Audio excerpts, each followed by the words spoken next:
In this lecture, we are going to learn how to handle errors inside an NgRx effect. So currently in our application, from within this effect, what we are doing is we are sending a login request. And if that login request is success, we are handling that using this map operator. But if the login fails, we have not written any code to handle the error response. So for example, if we go to our application, and here let me open developer console first. Let me clear everything. So let's say here during the login, a user provides wrong email or password. So we do not have any user with this email, right? And let me go ahead and let me specify a password here. And when I click on this login button, you see here we are getting an error response. And the user will not come to know about this error if he does not open developer console. And generally a user will never go to developer tools and see if there is any error log there. So here the user does not know what is going wrong. And the reason for that is we are not handling any error which might happen during the login process. So in this lecture, we are going to handle any type of error which can happen during the login process. So if in the response, we are going to get an error response. So if you see the type of response which we are getting here, it is HTTP error response. So if we are going to get any error response like this, we are going to handle it from our code. For that, let's go to VS Code. And the first thing which we are going to do is we are going to create some state, action, and reducers. And this new state we are going to create in the shared folder. So in the shared state, currently we have one state which is loading. Here I'm also going to create another state called error message. This is going to be of type string. And here let's go ahead and let's create that error message state property, and initially let's set it with empty string. So we have created a state. Now we are going to create an action. So again I'm going to copy this line. So we want to create an action using this create action function. I'm going to call it as setError or setErrorMessage. Okay. And for the type, since we are going to change the shared state using this action, we'll say shared, and then here we will say setErrorMessage. Now here, whenever this setErrorMessage action will be dispatched, with that, we are going to pass some payload. In the payload, we are going to have an object. In that object, we will have a message property of type string. So we are specifying the payload for this particular action. Let's save the changes here. Now let's go to selector and let's create a selector. So here I'm going to create a new selector using this create selector, and here I'll say the selector name is getErrorMessage. Okay, and here we are creating the selector using create selector function, and to that we are passing the feature state, which is this shared state, and from here we are going to return the value of error message. Let's save the changes. Now let's go to the reducer file, and there let's create a new reducer. So using the on method, we are going to create a new reducer. This reducer will be invoked when set error message action has been dispatched. Okay, and to use this, we are already importing this, and as the second argument, we need to pass a callback function, and this callback function should return a new state. In this new state, so here let me specify the state parameter and the action parameter. So this new state, there first we are going to extract all the properties from the current state, okay, all the properties and their values, and then we are going to override the error message property of that state with the error message which we are going to receive in this action. So here if I type action and if I say dot, this action is basically going to store an object. In that object we will have a type property which will tell what type of action has been dispatched, and it will also have this message property because using the props we are specifying a message property for that particular action. So whatever value we are going to receive for this message property, we want to assign that to this error message state. So here we have created a reducer, So these are done. Now what we are going to do is in the auth effect, so we are handling the login success with this map operator. In the same way, if some error has occurred, in that case, we are going to use another RxJS operator, which is catchError. And to use this catchError, we also need to import it from RxJS operators. Here, we are going to pass a callback function. This callback function is going to receive the error response which the API has returned. And for now, from within this method, I'm simply going to log the error response. Okay. Now here we have an error because since we are writing this catch error inside an effect, it is expecting to return an observable. If I hover over it, you see it is saying that it is not assignable to type parameter. So basically what it is telling is it should return an observable. So what we are going to do is from here, we are going to dispatch set error message action. Okay. Now here we still have the error. Okay, first of all, let's also pass the error message here. So here we are going to specify the error message. Okay, it should be just message. If you remember, when we were specifying the payload for the props, there we specified the property as message. And for now, I'm going to pass empty string. All right, we still have this error because here we are not returning any observable. So what I'm going to do is I'm going to use this off operator of RxJS, and using that we are going to dispatch this set error message action as an observable. And now that error is gone. Now if I save the changes and if we go to our application, let me clear everything here. So remember that if some error occurs, it will come inside this callback function. Basically, this callback function will be executed, and first it is going to log the error response, and then it is going to dispatch this set error message action. Okay, so let's go back to our application. Here, let me specify a wrong email. And if I click on this login button, you see an object has been logged here. It is HTTP error response object. And here this loading indicator is still showing. It is not hiding because we are hiding it only when we have received a success response. So inside that we are dispatching this set is loading action where we are setting its value to false. But when the error has occurred, we are not doing anything. So we also need to write this line inside this catch error so that if an error occurs at that time also, it will hide this loading indicator, and that we will do in a bit. But let's have a look at this HTTP error response object. So this object has an error property, and this error property will be null if no error has occurred. But if some error has occurred, in that case, this error property will be assigned with an object, and in that object, we will have another error property. And this error property will have a message property. And looking at this message, we can tell what type of error has occurred. Okay. Now, if we go to the documentation of Firebase Auth API, for the login, you will see, if I scroll down, you will see that these are the three common types of errors which can occur during the login process. So we are going to handle these three errors during the login process. For that, let's go back to our application, and I'm going to open this authservice.cs file, and there I'm going to create a new method, and I'll call it as getErrorMessage. Okay, this method here, it is going to receive a parameter. Let's call it error response, and this is going to be of type HTTP error response. If you remember, the object which we saw in the console, it was of type HTTP error response. And to use it, we also need to import it from angular/common/http. Now inside this, the first thing which I'm going to do is I'm going to create a message variable, and here let's simply say an unknown error has occurred.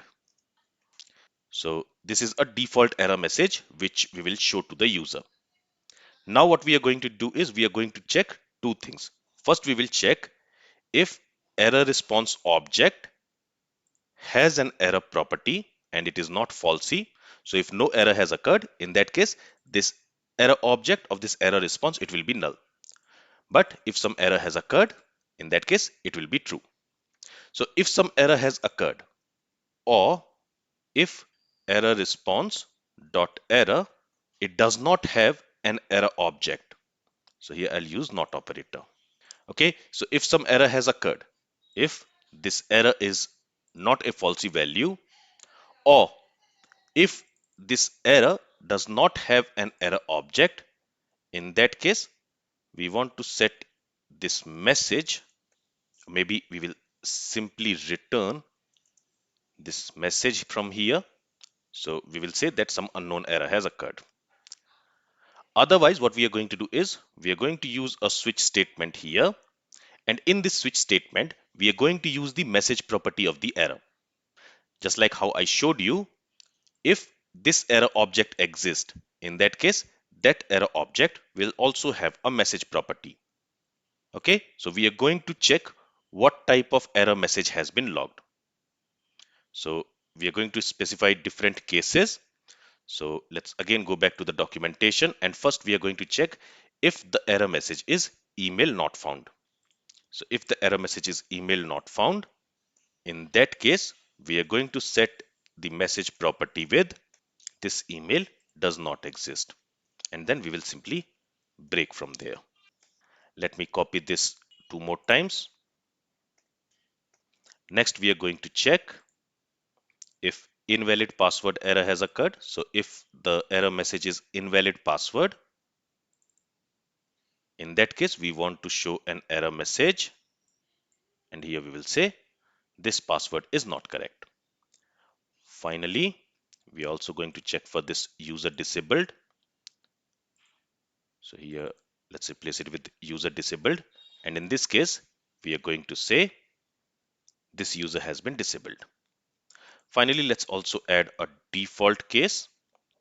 And for this default case, we are going to set the error message to, let's say, whatever is the error message in this error object.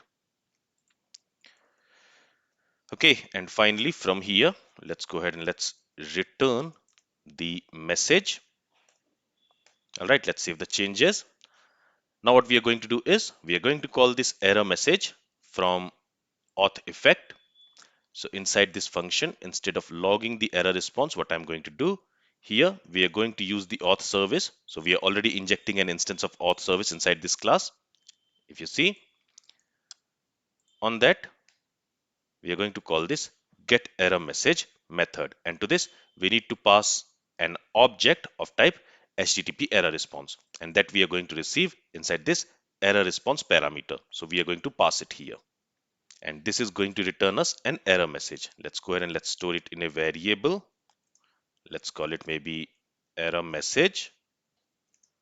And now we are going to set this message property, which we are dispatching as the payload. Basically, this object which we are dispatching as the payload, there we have the message property. We are going to set that message property with this error message. All right. And inside this catch error method, once we reach inside this catch error method, that means during the login, some error has occurred. So we also want to hide the loading indicator. So for that, we are going to use the store, and from there we are going to dispatch the set is loading action. And when we are dispatching this set is loading action, there we are going to set the value to false, because then we want to hide the loading indicator. And this is it. This is going to set the error message in the shared state. So what I'm going to do is, for now, let's go to shared state reducer, and here for now let's go ahead and let's log action.message just to see what error message it is returning. Let's go back to our application, and there again let me provide a wrong email. Let's say john@gmail.com. We do not have any user with this email, and let's keep the password whatever it is mentioned here. And when I click on this login, you see it is logging this error message, an unknown error has occurred. Now why it says an unknown error has occurred? Let's check that. So what we will do is We will try to log the error message also. So here let's say console.log, and here let's log error response just to check what error has occurred. Okay, let me try again. If I click on this login button, this HTTP error response has been logged, and here if I expand the error object, since an error has occurred, this error object is assigned with another error object, and in that error object we have this message, invalid login credentials. So the message is invalid login credentials. Let's try to add that case as well. So in the auth service, let's also add another case, which is invalid login credential. And in this case, I'm going to set the message to the email or password is incorrect. Okay, let's simply break from here. Let's save the changes now. Let's go back to our application. And now it should give us that error message. The email or password is incorrect. Okay, if I click on this login, it still says an unknown error has occurred. Why is that happening? Okay, that's because here also it should be not. Okay, so basically what we are trying to do here is, if this error response does not have any error object, but still the control has reached inside this catch error, that means some unknown error has occurred. So in that case, we are returning this message, an unknown error has occurred. And if the error response has the error object, but that error object does not have an error object, in that case also, we don't know what type of error has occurred. So we are returning an unknown error has occurred. Earlier, I missed this not operator there, and because of that, for every error, the same error message was getting returned. Let's try it one more time. So here, let's say john@gmail.com, and let's say password is test1234. If I click on this login, now it says the email or password is incorrect. So now it is correctly returning the response. If I specify test@gmail.com, with this we have a user in Firebase, and let's say password is test123. The actual password is test1234, but here I'm specifying test123. If I click on this login button, again we are getting the same error. The email or password is incorrect. So the error is being thrown here. Okay, in the API I can see that it says that these three are the common errors which can happen, but for some reason, if the email is not valid, in that case also it is returning the same message, which is this message, invalid login credential. And if the email is correct but the password is invalid, in that case also, instead of returning invalid password message, the message is invalid login credential. So I think we can remove these two cases, but for now I'll keep it. Let's save the changes. And now what we want is, let's go back to auth effect first, and from there I'll remove this console.log statement, or I'll comment it here, and from the reducer also I'm going to remove it. Now we want to use the error message state in, let's say, app component. So let's go to app component, and there after the header I'm going to add a div. In the next lecture we will create a separate component for this.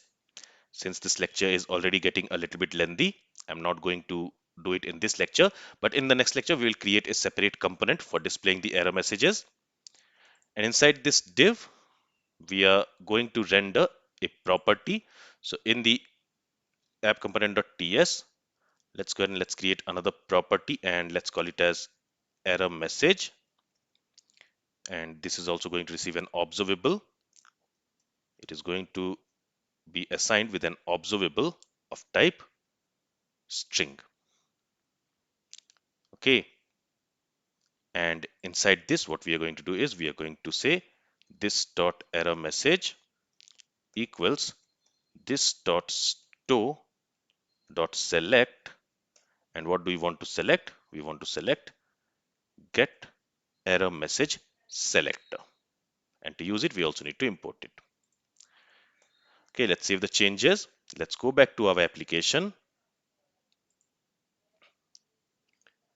Okay, we did not use it, so let's go to app component.html, and there we want to use error message property of app component, and on this, since it is going to receive an observable, on this we are going to use a async operator, async pipe.